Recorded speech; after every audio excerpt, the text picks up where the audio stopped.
রোজকার মতো চলে এসেছি আজকে আবার একটা নতুন ভিডিও নিয়ে। তো আজকে আমি কোনো রান্না করিনি, আমার কোনো রান্নার ভিডিও তোমাদের সাথে শেয়ার করছি না। আজকে আমি চলে এসেছি আমাদের রেস্টুরেন্টে।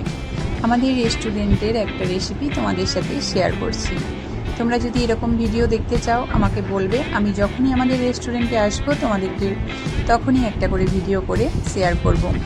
আজকে আমাদের রেস্টুরেন্টে চিকেন চাউমিনটা কিভাবে বানাচ্ছে সেটাই তোমাদের সাথে আমি শেয়ার করব। তো দেখো, প্রথমেই কড়াই তেল দিয়েছে, তেলটা গরম হয়ে গেছে, মগের মধ্যে দুটো ডিমকে ফেটিয়ে নিয়ে দিয়ে দিয়েছে। ডিমের এক পিঠ যখন ভাজা হয়ে গেছে, ডিমটা উল্টে এরকম ভুজিয়া টাইপের করে নিয়েছে। তার সাথে দিয়ে দিয়েছে কুচিয়ে রাখা কিছু বাঁধাকপি, তার সাথে দিয়ে দিয়েছে কিছুটা চিকেন। এখানে চিকেনটা দেখো আগে থেকে ফ্রাই করা ছিল।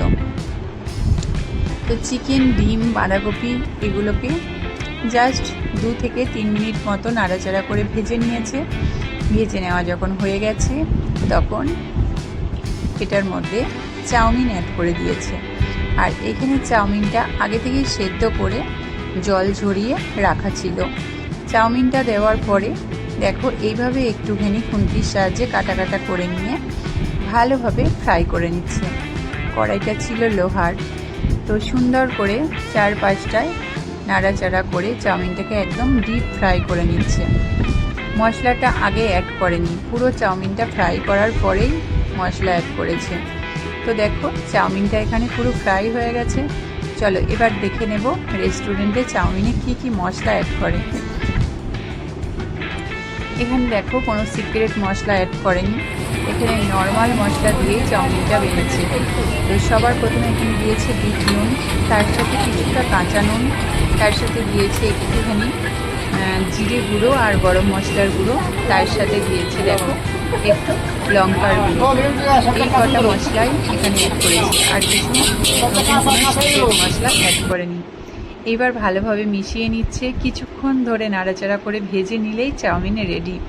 এটা যেহেতু পার্সেল হবে তাই তোমাদেরকে আমি প্লেটে সাজিয়ে দেখাতে পারলাম না। তো এই ছিল আমার আজকের ভিডিও। আমার আজকের ভিডিও তোমাদের কেমন লেগেছে আমাকে অবশ্যই কমেন্ট বক্সে জানাবে। আর ভিডিওটা ভালো লাগলে একটা লাইক, কমেন্ট, শেয়ার করে দিও। আর যদি তুমি আমার চ্যানেলের নতুন বন্ধু হও অবশ্যই চ্যানেলটা সাবস্ক্রাইব করে আমার পাশে থেকো, আমাকে সাপোর্ট করো। তো আজকের মতো ভিডিওটা এখানেই শেষ করছি। সবাই ভালো থেকো, সুস্থ থেকো, সবাইকে ভালো রেখো, সবাই সবার পাশে থেকো। পরের দিন আবার দেখা হবে নতুন কোনো ভিডিওর মাধ্যমে। আর কমেন্ট বক্সে জানাতে ভুলো না তোমরা এরকম ভিডিও আরও দেখতে চাও কিনা। তোমরা যদি এরকম ভিডিও আরও দেখতে চাও তাহলে আমি আমাদের রেস্টুরেন্টে যখনই আসবো তখনই তোমাদের জন্য একটা করে ভিডিও ক্যামেরাবন্দি করে ফেলবো। তো চলো আজকের মতো এখানেই টাটা, পরের দিন দেখা হবে নতুন কোনো ভিডিওর মাধ্যমে। ততক্ষণের জন্য সবাই ভালো থেকো, টাটা।